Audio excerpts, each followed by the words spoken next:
All right.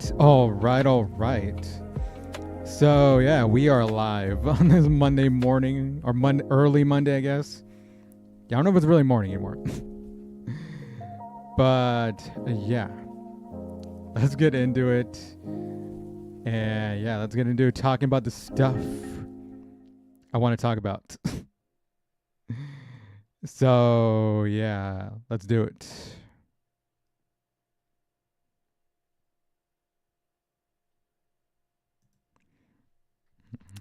So yeah, I haven't done a stream like this ever.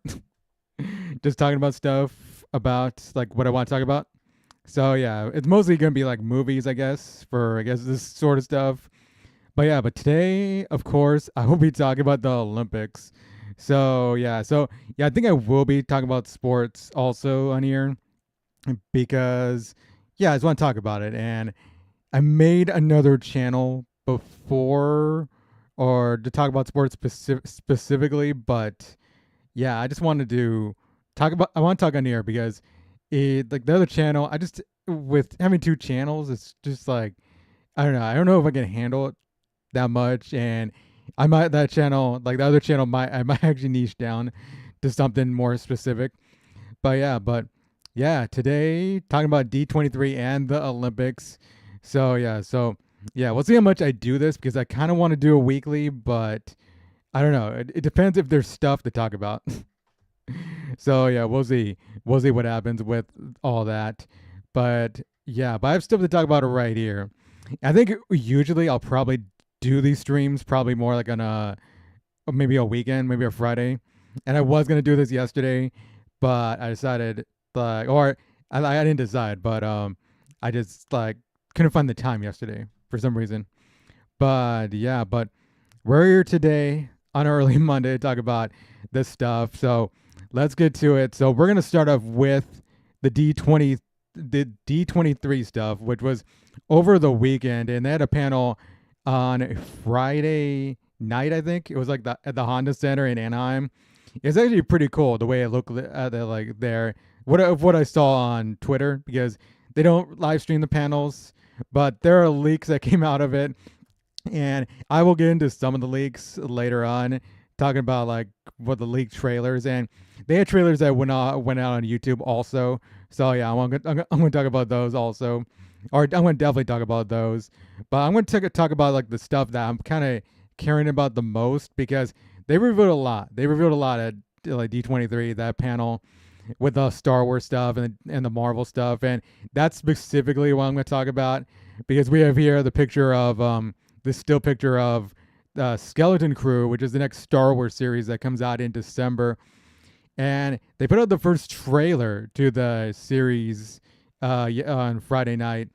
And I gotta say, it looks good. It looks pretty sweet. And like I'm not like too hyped about it because it doesn't look like it looks like it's kind of target more maybe to maybe kids and teenagers.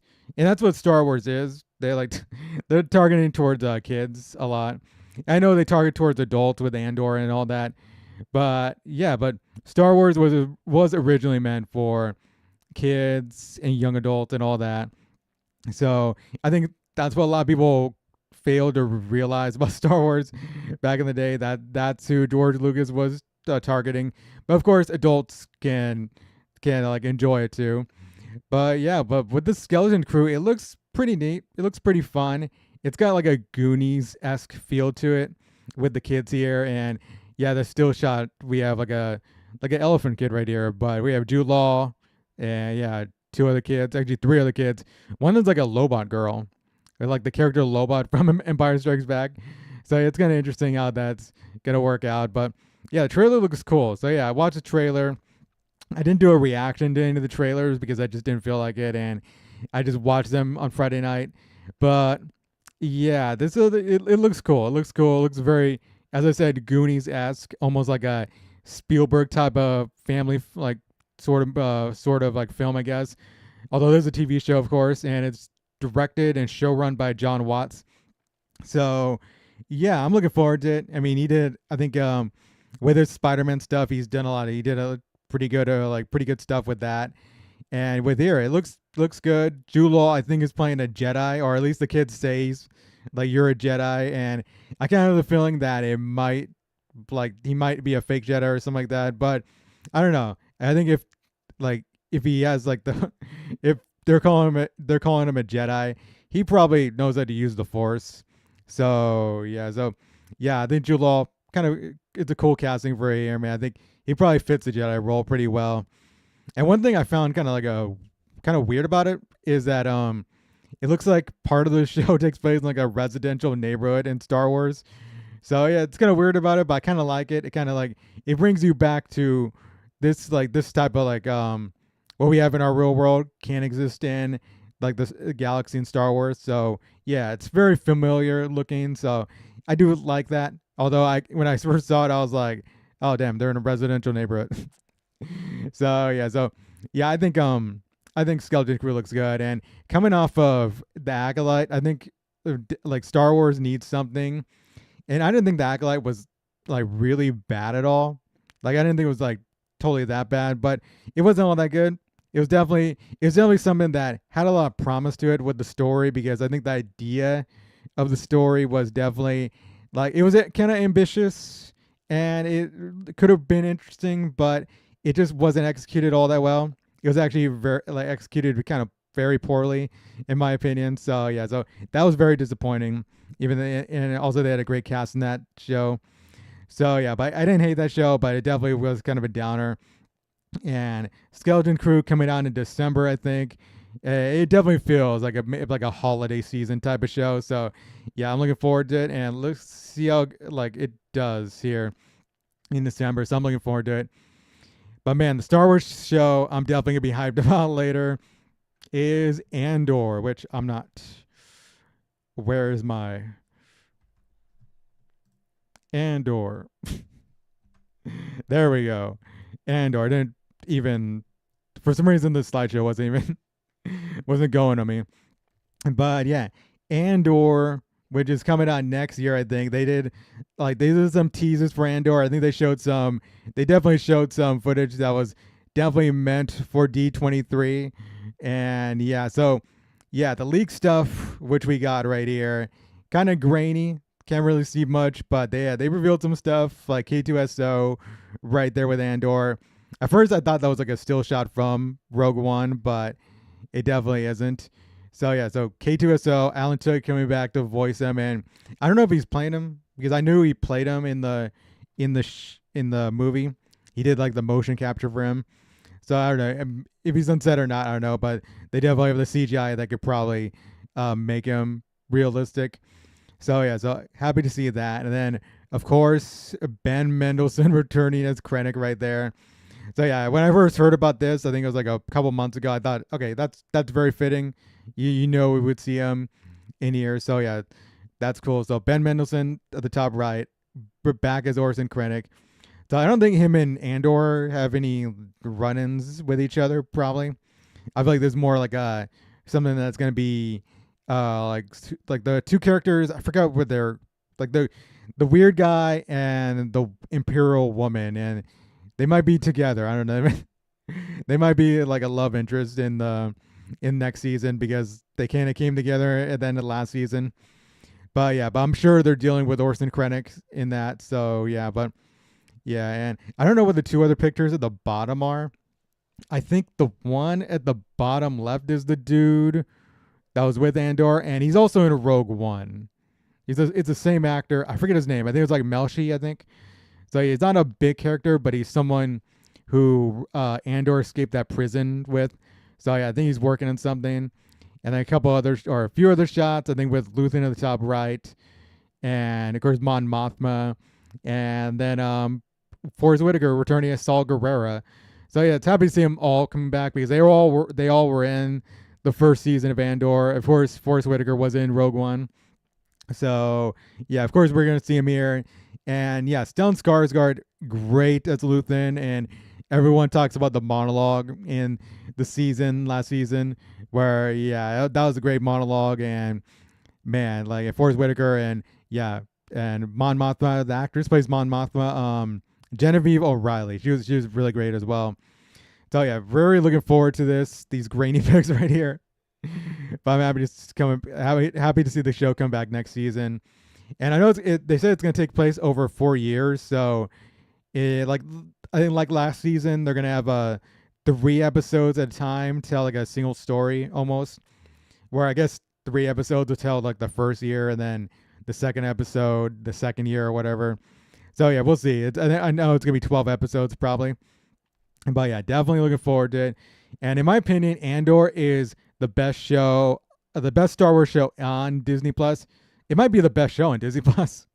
I think it might be the best show overall on Disney Plus of anything on there, in my opinion. But definitely the best Star Wars show, and probably the best written Star Wars property we've gotten since The Empire Strikes Back.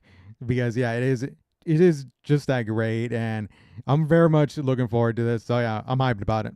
And yeah, it's gonna lead right into Rogue One, which is gonna be cool because yeah, both Rogue One and Andor I think are the best Star Wars stuff we've received from Lucasfilm in the Disney era of Star Wars. So yeah, definitely looking forward to it. And the Mandalorian Grogu got some stuff revealed about it, and of course this is grainy, of course, because it was exclusive to Comic Con, or not Comic Con, but D23. But yeah, we got a picture of Zeb. So Zeb is gonna return in the Mandalorian, or the Mandalorian Grogu movie, which comes out in 2026, I think. 2026. I think it comes out in 2026. But yeah, they are filming. Next, like I guess already. So yeah, it's great to see Zeb, and it was weird that we didn't get Zeb in Ahsoka because that was more like a Star Wars Rebels continuation. It was like a Star Wars Rebels sequel almost. But we saw Zeb at the end of, was it the end of the Mandalorian season 3, or was the end of one of the episodes where Carson Teva goes to him. But yeah, I thought we were gonna see him in the Mandalorian or in Ahsoka, but we didn't. But yeah, to see him here, it's gonna be pretty cool. So yeah, I think also with the CGI for him, I think they want to probably save the CGI for the movie. And what I hope with the movie is that we get a good amount of better effects, because like the effects and the CGI is good for a show. And I know they utilize the volume a lot, and you can kind of tell, and it kind of grows tiresome a little bit with them using the volume. But it, like, for a TV show, I can kind of like see it being all right, because that's like they probably have a limited budget. But for a movie, I want them to go all out. I want it to look like the films, of course, what we got in like the last 5 movies and all that. So yeah, I want to see that with the Mandalorian and Grogu. So yeah, so we'll see. And yeah, another show with Grogu and the little guys. I forgot what they're called. The Anzellans. I think they're called Anzellans. But yeah, I guess they're gonna be part of the crew. I guess I don't know. It looks like they're flying something. I'm not even sure, but yeah, Mandalorian Grogu. I'm looking forward to it. And season 3 wasn't like all that good.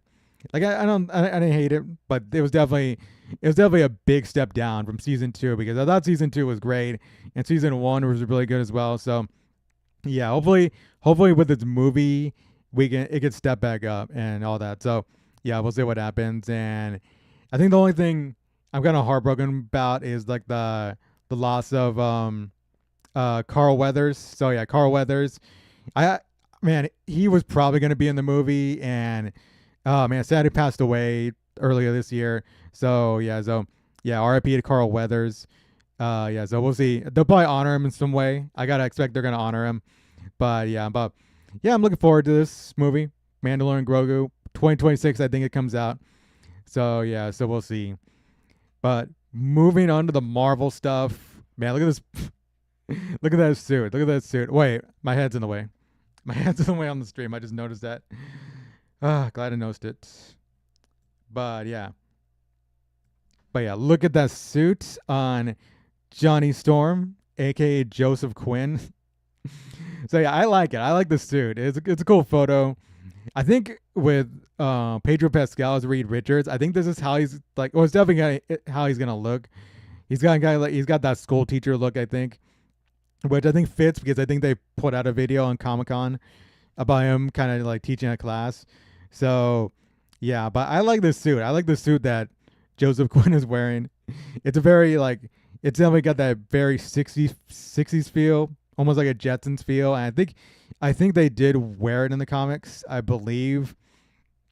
So yeah, it looks good. Looks good. I think it looks very slick. So yeah, I like it. So yeah, very very cool look. I like it. So yeah, Fantastic Four also coming out 2026. So Pedro Pascal, even though he's not going to be probably filming that much with the Mandalorian and Grogu, because I know that's gonna be like a one of the stunt guys. I know like Brandon Wayne in the Mandalorian. So yeah, but we'll see him in here. He'll have two movies where at least he'll have his voice in with the Mandalorian, and then be physically in Fantastic Four. So yeah, and yeah, Vanessa Kirby, Ebon Moss Backrack. I think it's a fantastic cast. So yeah, I've said that before. So yeah, so definitely looking forward to Fantastic Four. And oh my god, why won't this go? There we go. But yeah, going to Daredevil, which yeah, they showed some stuff for Daredevil. They showed a trailer. So yeah, like they showed the leaked trailer and I watched it. Honestly, like I watched it. So yeah, but yeah, it looks good. It looks good. Daredevil looks good. And yeah, definitely looking forward to this because I've really enjoyed the first like the well not I don't know if I can say first three seasons, but the 3 seasons of Daredevil on Netflix. And I feel like, or I've heard that they, with Daredevil Born Again, it's gonna be more of like a new show, sort of. But they're gonna take stuff from like the original show, and put it in here and work it in there. So yeah, definitely looking forward to it. Trailer definitely looks good, and of course with I think we got like Matt Murdock and the Punisher. They're gonna team up with each other. So yeah, we saw the Punisher, or not. Well, not. I mean, I meant Kingpin, but we did see John Berthal as the Punisher in there because he was in the cast. I don't know why the slideshow's not working, but yeah, like they showed the cast or they brought the cast right there. Of course, with Charlie Cox, John Bernthal, and Karen. I forget the actress's name. I think, and of course Eldon Henson as Foggy, and then Vincent D'Onofrio. But yeah, the cast I think is all. It's great that they're bringing him back, and especially with John Bernthal, because definitely with John Bernthal, it was kind of It was questioned whether he was going to come back as the Punisher. Oh, I mean, I don't mean to cover Feige, but I guess I will. But yeah, John Bernthal wasn't going to come back as a Punisher, or unless they were going to go true Punisher with them, with the violence and all that. So yeah, it looks like they will. It looks like they will because the show seems like it's in the same realm as the Netflix show. So yeah, so definitely looking forward to it. So yeah, but yeah, it's good to have this cast back because initially they weren't going to come back. They all weren't going to come back. I know like Foggy and Karen, like Eldon Henson and man, I keep forgetting her name, but yeah, like they weren't initially going to come back and then they reworked the show. So yeah, I'm glad they reworked it. I'm glad they brought him back. Glad they brought Bernthal back. And even the guy who plays Bullseye in the 3rd season of Daredevil, he's coming back. And they even have like another guy coming in. I think White Lion. So yeah, that's gonna be probably the villain I heard for this season. So yeah, definitely looking forward to it. Daredevil Born Again. Yeah, definitely look forward to it. Probably the Disney Plus Marvel show I'm most looking forward to come next year or whenever it comes out. But I think it's gonna come out next year. So yeah, what do we have next? It is Agatha. So yeah, Agatha. I'm intrigued about Agatha. I'm not hyped about it. I'm not excited for it at all, really. But it definitely looks like it could be interesting. And I did like the character in WandaVision. And I like Catherine Hahn playing her. I think she did a fantastic job. But I just think like I don't know if I really wanted a show, like a standalone show with her. But yeah, it does look interesting. Like the trailer does look interesting, and yeah, but I don't know. I'm kind of lukewarm on it. I'm kind of like, okay, she's a cool character, but I don't know if she really needed her own show. But I'm probably gonna watch it. We'll see. It's one of those shows that I'm just hoping it's a short time, like a short like a time on it, like like Like usually Disney Plus shows, they're usually like half an hour long, and we're kind of disappointed by that most of the time. But I just hope for this show, it's just like a 30-minute or like 20 minutes. Just give me like 27 minutes, I'm good. But Aubrey Plaza looks good in it though. I'm intrigued with Aubrey Plaza's character, and of course with Aubrey Plaza, she's like interesting in anything really. You get like she's very likable in anything. So yeah, so her standing in the back right there behind Agatha, I'm just like I'm intrigued with her character. Like I don't know if she's gonna be the villain of the show, but yeah, we'll see. So yeah, but definitely very much, well, not very much, but definitely intrigued with Agatha. So yeah, we'll see what happens with that. And yeah, then we got the Red Hulk. Yeah, they showed exclusive footage of the Red Hulk at D23, and yeah, there's the shot. There's a shot, I guess, of him, like Harrison Ford turning into the Red Hulk. So yeah, and it's crazy with these shots. I feel like everything they revealed at D23 that was supposed to be exclusive to there got leaked. But yeah, them doing it in like at the Honda Center where the Anaheim Ducks play with like probably like over 10,000 like fans there. I think it was gonna be definitely tough for them to keep it like shut down. But yeah, Red Hulk right there, Red Hulk. So yeah, so it's cool to see. It's cool to see. I'm also very much looking forward to Captain America and Brave New World, Captain America Brave New World. So yeah, and just see Harrison Ford playing a Hulk, pretty awesome. Pretty awesome to see as a Red Hulk. And I know people were making like people were pointing out that like the chest hair that like this Red Hulk's got. I thought it was pretty funny. So yeah, chest hair and nipples. So yeah, we'll see. I know they got I think they like that footage of the Harrison Ford turning into the Red Hulk. I think it leaked out too, but I don't think I didn't see that one, but I just seen the picture of the Red Hulk right here. But yeah, but definitely look forward to it. I don't think there's really much else I can add to it, but yeah, cool to see, and we'll see what happens with that. We'll see what happens with that, the movie. But yeah, definitely looking forward to it. But yeah, but also looking forward to Incredibles 3. So yeah, I think this was kind of a surprise, was it? Because I wasn't really expecting Incredibles 3, but I guess I should have been because it's Incredibles. I think they can do a lot with it. And coming off the second one, the second one was fine. It wasn't close to being as good as the first one, but it was fine. I enjoyed it. It didn't really have like the villain that was like as intimidating or as likable, because it was just like that, like it's kind of a spoiler too. It's kind of a spoiler if you haven't seen Incredibles 2, but yeah, I don't know, but yeah, but Incredibles 1 was great, and I think we were all looking forward to Incredibles 2 after that long hiatus, I guess, of them not making any more Incredibles movies. But yeah, Incredibles 3 coming here.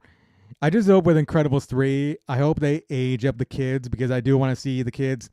I want to see the kids grow into their powers. I want to see Dash grow up. I want to see Violet grow up. I want to see the baby. I want to see Jack grow up. So yeah, and yeah, I want to see what goes on with Elastigirl and Mr. Incredible. So yeah, so we'll see what happens, and Frozone.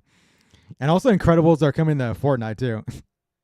Everyone is gonna want to play as Elastigirl in Fortnite and do some dances. So yeah, so I think it was like Elastigirl, Mr. Incredible, and Frozone coming to Fortnite. So yeah, so Incredibles 3, I'm looking forward to it, definitely. I think it's like it's Pixar franchise that I probably am a fan of the most. I mean that and Toy Story, and yeah, that brings us to Toy Story 5, which they pretty much announced. I don't know if I think it probably was out there before. I think I've probably heard of it, like a Toy Story 5 happening before. So yeah, but they officially revealed it here with the concept art right here. And yeah, Toy Story 5, or the Toy Story franchise as a whole, is, I think, great. Like each movie is really, really good. But I think the one sort of issue I have with like there being a Toy Story 5 is that the last two movies feel like they were both kind of like a send off to the franchise. It's weird because Toy Story 3 definitely ended with like a kind of a send off, and you kind of felt like that was gonna be the last one, and they're just gonna end it there. But they brought it back for 4, and I was kind of skeptical when they brought it back for the fourth movie, but the fourth movie was also really good. They're doing like a great job with the franchise, but like the end of the movie also felt like it was a send off. But apparently we're gonna get it right here with Toy Story 5 right here, and yeah, Woody's back with the gang right here. So yeah, and I don't want to spoil Toy Story 4 in case anybody who watches hasn't seen it, but yeah, I don't like because I kind of maybe spoiled a little bit right there by saying Woody's back, but yeah, so yeah, we'll see what happens with this. I mean, I don't know. It looks like they're back with the girl. I forget her name. Why did I forget? I think her name was Cindy. I think I'm not sure, but yeah, I'm interested. I'm interested to see what Toy Story 5 has in store. Even Forky's there too. I think Forky with Buzz. So yeah, and look at Slinky looking sad. So yeah, and it looks like in this photo that she has an iPad or something like that. She has like a tablet. So I'm kind of wondering with like technology and maybe her having a tablet, maybe she's like forgetting to play with the toys, and that's why they kind of look sad right there. So yeah, that's probably what it is. That's probably what it is right there. But yeah, I'm looking forward to it. I'm looking forward to maybe them going that route and seeing the like kids playing with tablets and phones and not playing with toys anymore. So yeah, so we'll see what happens with that. So yeah, that's like the D23 stuff I was very much excited for that got revealed. And there's other stuff in there too. I think what was it? Like they have a lot of animated stuff that they revealed is coming out, like Zootopia, which I'm excited for. They have like Moana. I think they're talking about Moana, and like The Rock was there. So yeah, I forget what else. But I know like Snow White. Snow White was one of the other big things that they revealed there. And I saw that trailer. I was like, man, I just don't care about this at all. And like the one thing that looked very funny about the Snow White trailer was the dwarves. I don't know if I could bring it up because I didn't really like prepare a photo for it. But man, the dwarves just look funny. I think I saved a photo though. Did I save a photo? I think I did somewhere. But yeah, the dwarves. Gal Gadot looks all right. I don't know how her acting's gonna be in the movie because I'm not like her acting's not the best, definitely, but she looks good in that like as the witch. She looks good as the witch, but yeah, with these dwarves right here, yeah, I'm just not feeling them. They look just weird, being all CGI and all that. I know people are saying like the dopey kind of looks like the guy on the Mad TV or like Mad TV, like the magazines. Yeah, this does not look to me. This does not look good, like at all. I think, man, you could have used real people who were dwarves. Really, you could have really like used that. But I guess like Disney didn't want to go maybe like a controversial route or whatever. And I heard Peter Dinklage voiced out concerns, and he might have been the reason that they did this and went all CGI with this, which I don't believe he would be the reason because, like, I know he probably voiced out concerns or whatever, but I don't think they would listen to somebody. But I don't know. But I knew they probably didn't want to be like, I don't know. They probably didn't want to be controversial and all that because they just came off a controversial thing where they weren't gonna have the dwarves in it, but then they went back to have the dwarves and all that. So yeah, I don't know. Snow White, I'm not really looking forward to it. Live action remakes, I'm not looking forward to it at all, really. So yeah, I don't know. Probably I'll wait to Disney Plus. I'll wait till this comes out on Disney Plus to actually watch it. But Rachel Ziegler, I'm interested. She's a good actress, so yeah, she might pull off Snow White. But yeah, and we also had what was it, like the Lion King Mufasa, whatever it's called, like the second one that's directed by the Moonlight director, which I forget his name. I forget his name. I forget the director of Moonlight, Barry Jenkins. So yeah, apparently, of course, he directed like the Mufasa movie. So yeah, kind of looking forward to that. I mean, I think it's gonna be more like original than I guess what they had before, as in the Lion King, which the Lion King live action movie, if you can call it a live action movie, it wasn't like I don't think it was anything bad, but I didn't really, of course, care about it that much. So yeah, but I don't know. It's like it was just kind of like I watched it. It was like, I don't even watch it again. I'll just watch the animation again and all that. So yeah, but we'll see. We'll see when that comes out if I'm interested in watching it. But yeah, I think right now I'm gonna go to a quick break right now. Then I'm gonna come back and we're gonna talk about the Olympics and all that. So yeah, we'll see what happens. So yeah, we'll see. I don't know what to say, but yeah, I'll be back.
All right, let's get back to it and talk about the Olympics right here that just ended yesterday.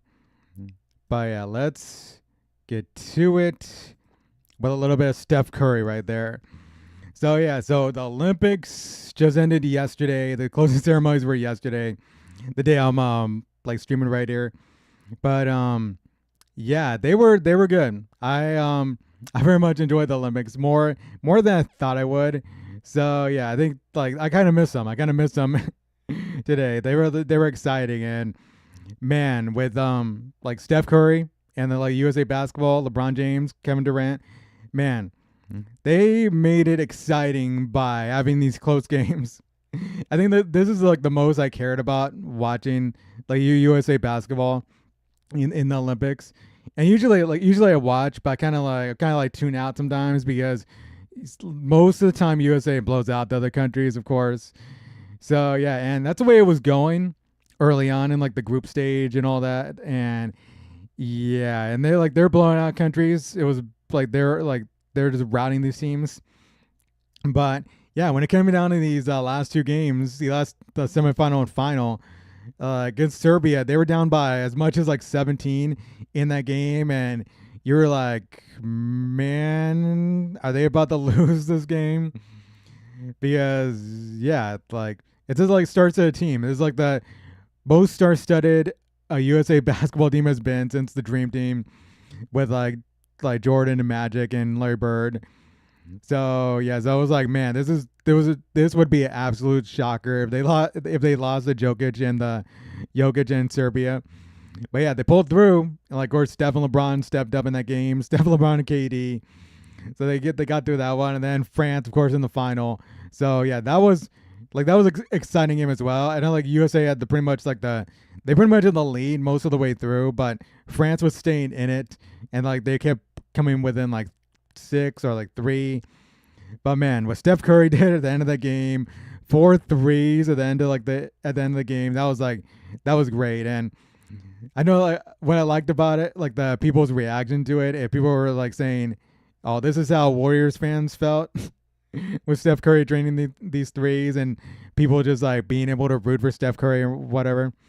So yeah, I know people like Steph Curry is pretty much probably the most likable player, one of the most likable players in the NBA. But yeah, people were just tired of the Warriors' success. But I mean, not me. I'm a Warriors fan. I'm a Steph Curry fan. I think Steph Curry's probably or actually, he's most definitely my favorite NBA player that's ever played the game. So yeah, it was just great. It was great to see him ball out for the USA in those last couple minutes. And man, him making that shot, that last three, like I feel like with each three he made in the last couple minutes of the gold medal game, I feel like it just topped each one. And that last one where he made over Wembanyama, like man, that was great. But probably one of the best threes you'll ever see in anything NBA international wise. So yeah, it was just a great thing to see. And yeah, it made me really root for USA basketball, which I'm rooting for them usually. Like I'm rooting for them to win. Like I want them to win, but yeah, with them blowing out teams usually, it'd be like okay, whatever. They won. It's cool, I guess. But yeah, cool to see Steph Curry get the gold medal. And yeah, so yeah, it was great. And yeah, just see him and LeBron, just to like see them embrace each other at the end of the Serbia game, I thought it was great.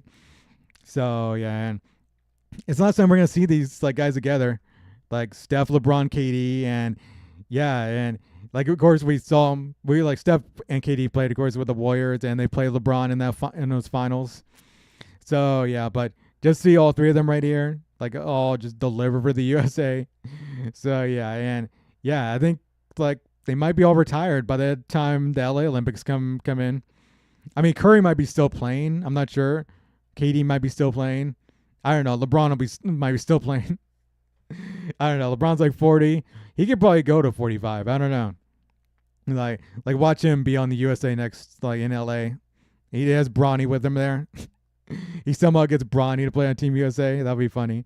So yeah, but yeah, most likely will be the last time we see these three together. So yeah, it was great. It was great to see them win the gold medal, even though they were expected to win the gold medal. So yeah, it's rooting for a powerhouse. But man, the USA women also played a very exciting game in that gold medal game against France, which they usually blow out teams more than the US does. And like they've like been gone. Like they were on I think it was like a 60-game winning streak. It must be like an Olympic winning streak or something like that, because I know they lost to the WNBA All Stars and Caitlin Clark, Angel Reese. But yeah, they're usually pretty dominant. They're usually more dominant than the men are. But yeah, and when I turned on the score, when I turned on the game when I woke up on Sunday morning, I was shocked to see France. I think France might have been ahead by 2 points or something like that. So yeah, it was definitely a shock, and would have been if France would have won that game, it would have been a shocker for sure, because yeah, no team like the USA women are always dominant, and that was the game that could have been a huge shocker, and it probably would have been France's miracle on ice. Like maybe even more than like the USA was the USA hockey in 1980, but yeah. The USA got it done with Kelsey Plum and Brittany Griner, Sabrina Ionescu, AJ Wilson. So definitely a great team. And man, if they would have lost, like if I don't know what's her name, was it Gabby Williams for France? She got that 2 at the end, which she wanted. She was trying to go for 3, but she was on the line. But just say if they lost that game, like people, like these people would have been like on like the people on social media would have been so like they would have been so up their ass about Caitlin Clark not being on the team. So yeah, you would have heard a lot about that going like after the game if they would have lost. But yeah, they held on the win. They got the win. So yeah, it was cool to see. It was cool to see him get the win. And it was great to see the U.S. women's soccer team get the win, as I have the USA soccer hat right here. So yeah, but yeah, with um like Swanson. For some reason I'm blanking on her name right now, but I don't know why I'm blanking her name. But Mallory Swanson getting the winning goal. So yeah, but the USA women winning the gold medal for the in the Olympics, I thought it was pretty sweet because coming off of a World Cup which had probably their poorest performance ever, and yeah, so it's like, man, I was really rooting for them.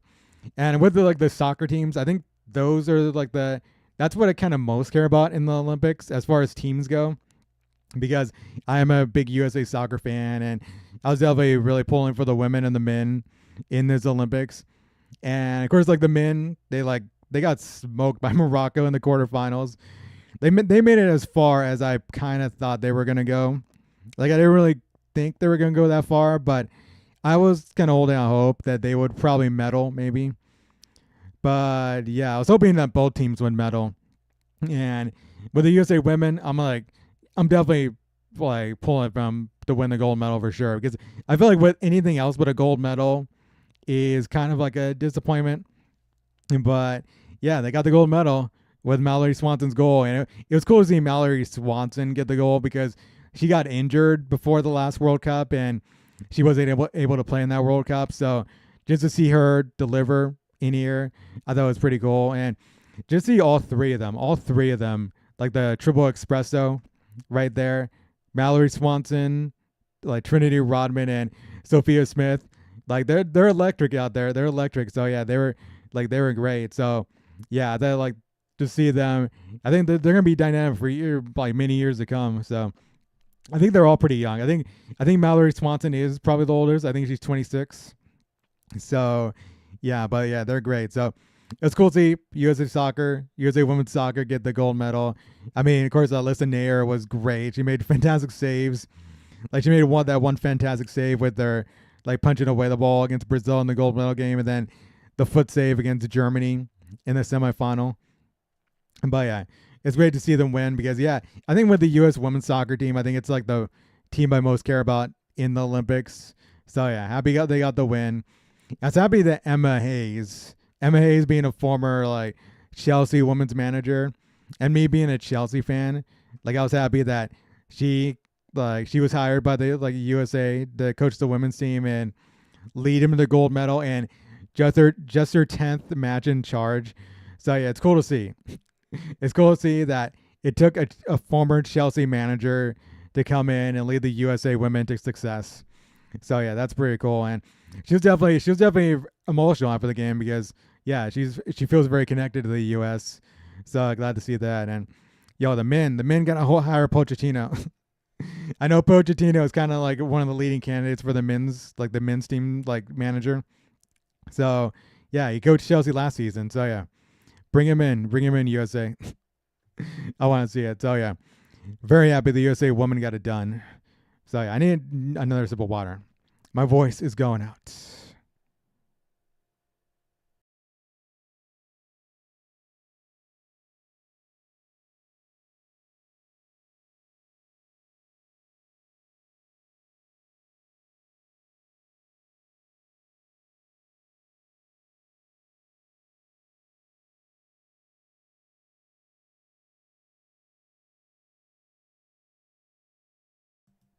All right. As I step out of frame to get a drink of water, but yeah, as I said, US women's soccer got it done. It was cool to see him get it done. And yeah, I don't know, but this slideshow doesn't work. Like, I have to play it for some reason. But yeah, but then going to track and field.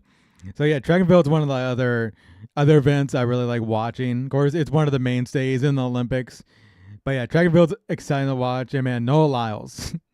I feel like Noah Lyles is probably one of the most polarizing figures in the Olympics. And that's not even for the other countries, how they feel about him, but it's how like the USA feels about him, I guess. It's weird. And it's with like the USA athletes too, because ever like NBA, like I just see everywhere on like on Twitter, the NBA Twitter is all over him because the comments he said last year about like the NBA champion not being world champion. Like he says you can't call yourselves world champions when you win the NBA title. But yeah, but yeah, I'm guessing the NBA players don't really like root for him. I guess I'm not sure. Like I don't see like I didn't see like a LeBron or like LeBron rooting for him or Steph or whatever. I think Anthony or was like I forgot his name, Anthony Edwards. I don't know if I think he had some words for him or something like that. I don't know.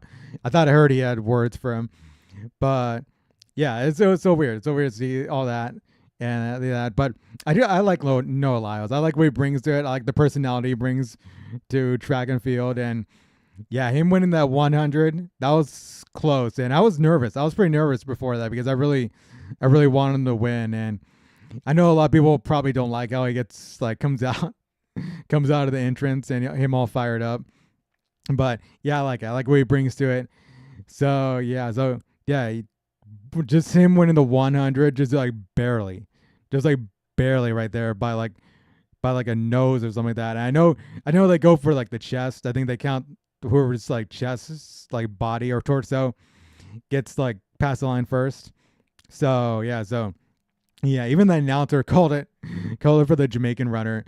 So yeah, but yeah, no Lyles was great, and then of course in the 200, which he had COVID in, and yeah, he got the bronze in that, but he probably would have got the gold, and he's always been better in the 200.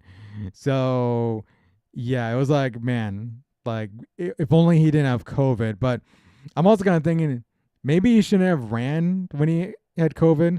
Like I know he wanted to get the two golds, and he was really wanting to get that like there was like he would be the first runner since Carl Lewis to win the 100 and 200. I think that's right.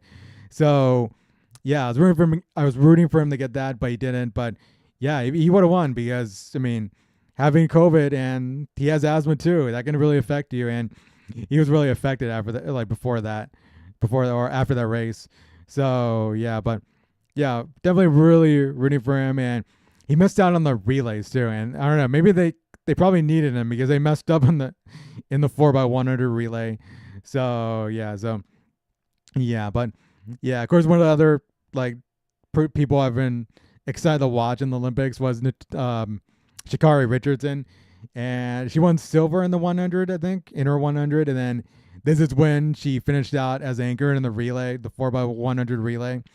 So yeah, she's definitely someone really electric. So yeah, Sha'carri Richardson, yeah, she was great. I think she was great in her runs, and like I kind of follow track and field. Like I watched the World Championships last year, and that's where I got introduced to No Lyles. And I think Sha'carri Richardson initially she was going to be in the Olympics in 2020 or 2021, but she had like the failed I think it was like failed like was like marijuana test or something like that, which is so dumb. It's so dumb that that's a role that's like so like I don't know, out of time right now.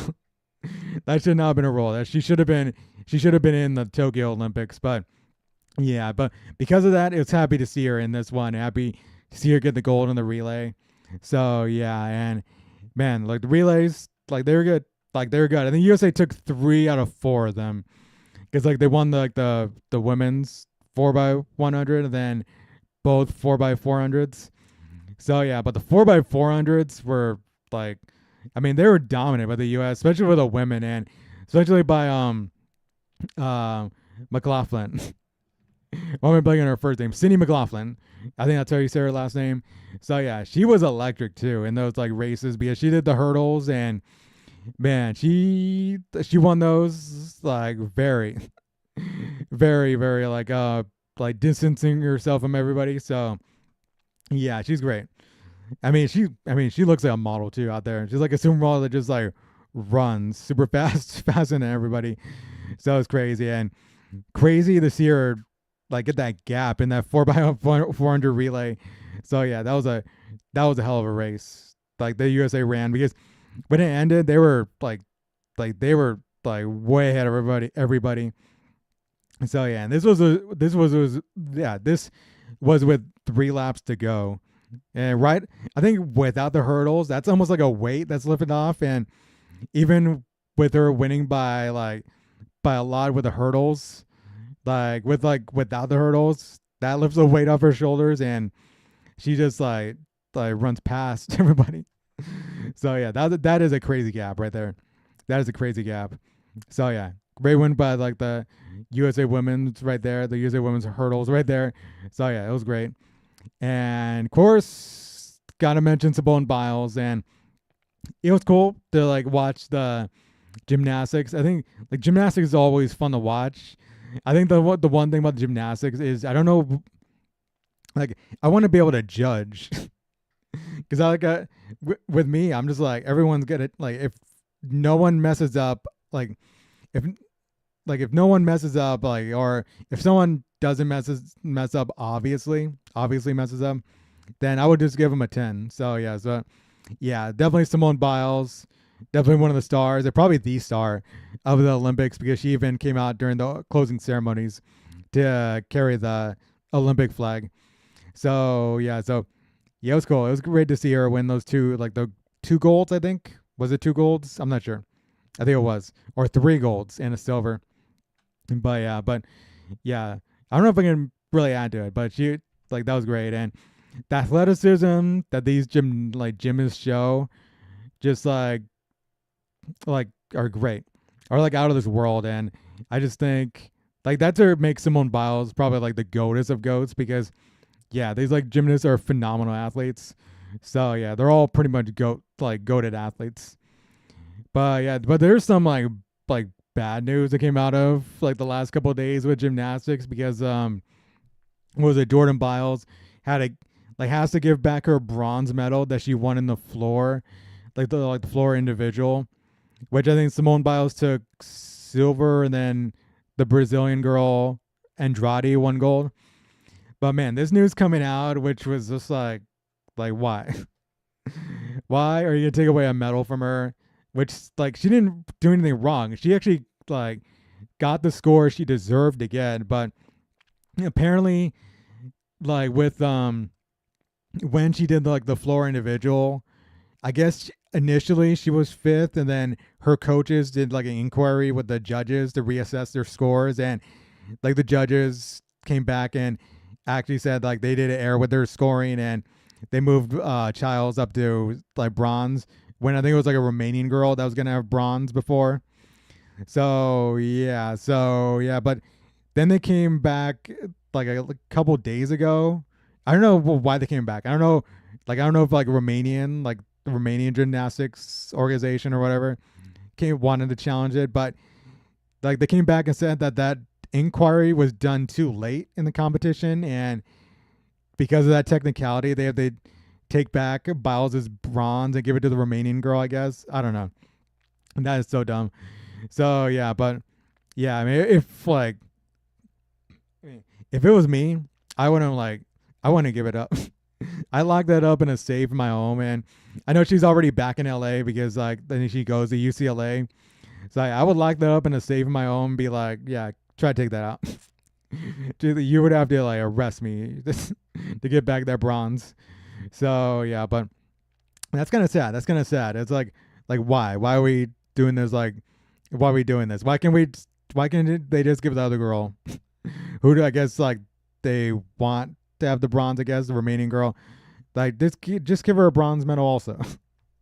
I know it's kind of weird when two people get a bronze medal or two people get a silver medal or whatever, or four people medal on something, but just do that because Jordan Childs, she got the score she deserved to get, so it doesn't really make much sense for this to happen. I don't know, but yeah, that's just kind of bad news. I know she got gold too with the team, but it just means something else when you do something by yourself and get a medal. So yeah, and it just also takes away from this moment, it would them. Well, it kind of takes away from the moment. I don't want to say it takes away too much from the moment of them honoring the Brazilian girl, which I think the Brazilian girl Andrade, she came back from an injury, and it was cool to see her get gold. So yeah, it was cool to see him honor her right there. So yeah, so it kind of takes away from that moment because yeah, Childs is the medal right there. She's on the podium, and it doesn't really mean much for her if they take it away. So yeah, we'll see. I don't know. Maybe they'll find a way. Maybe USA Gymnastics finds a way to have her keep the medal. I don't know. But yeah, last I heard, they said that she has to give back the medal. So yeah, but yeah, that's pretty much what the Olympics were. I like I don't want to end on a bad note, so let's go to Tom Cruise. So yeah, those closing ceremonies were pretty good. I think closing ceremonies were pretty good. Even like the opening ceremonies. The opening ceremonies were pretty unique. Like I think I preferred the stadium opening ceremonies, but I'm glad that Paris for these Olympics took the risk and did what they did with the opening ceremonies and like all what they did. So I thought it was cool. It just to show like what their city is and all that. So yeah, it was pretty cool. Pretty cool to see like the athletes come on boats and all that, and the Eiffel Tower being part of like the opening ceremonies or the opening ceremonies. So yeah, it was pretty cool. And yeah, the closing ceremonies with Tom Cruise right here. Like for me, that was the highlight. Like I knew from reports, it was already leaked out that he was going to be a part of it, and then he comes in and drops down zip lines from like the top of the Stade de France. So yeah, it was really really cool to see. I like the seeing that. So yeah, and him taking the Olympic flag and making it look like he's taking it back to L.A.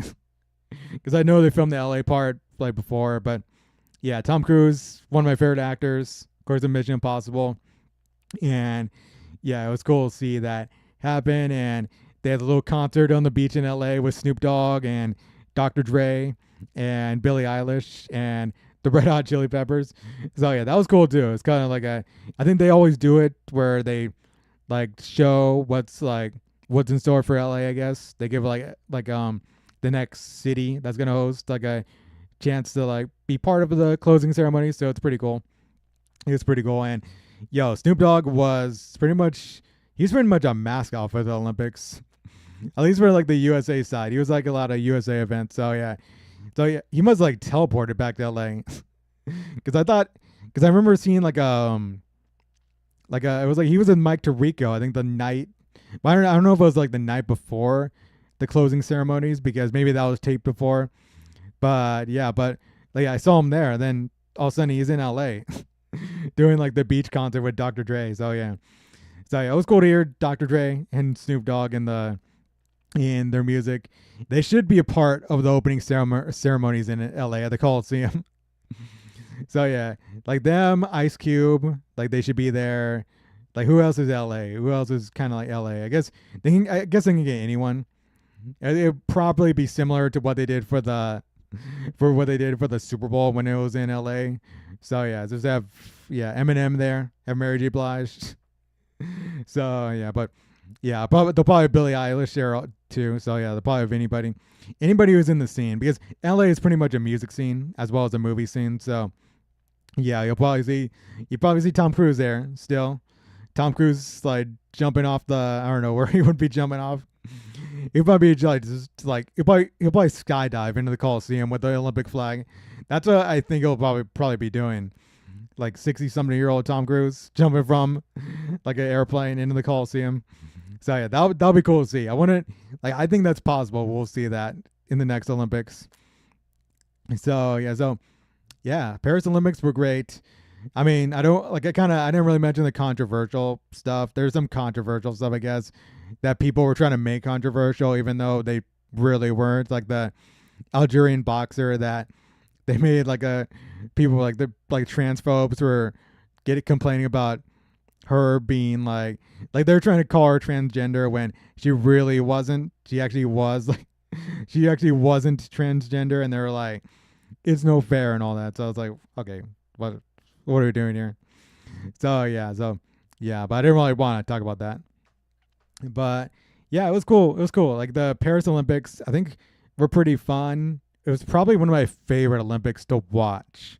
Like I don't know if I would say it was my favorite because I feel like that's more like recency, like that would be kind of recency bias, but I don't know. I think the London Olympics were pretty cool to watch.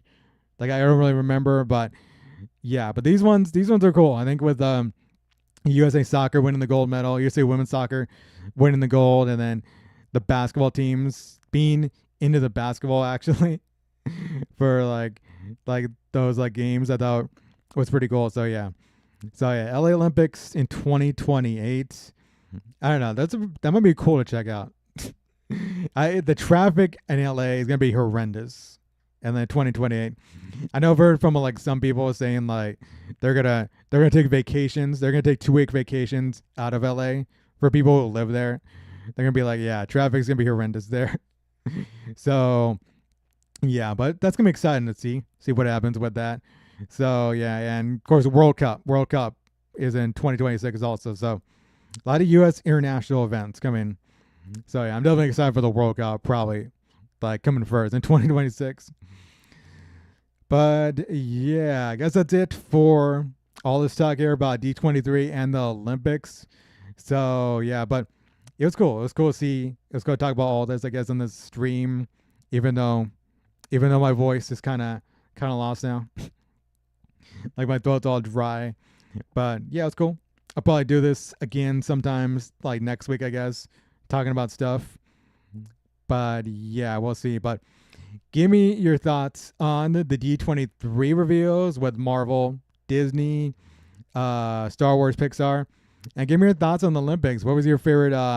What was your favorite thing to come out of the Olympics in 2024 at Paris? So yeah, Paris 2024. What was your favorite thing that happened there? So yeah, give me your thoughts down below. And till next time, I'll see y'all later. Rebel out.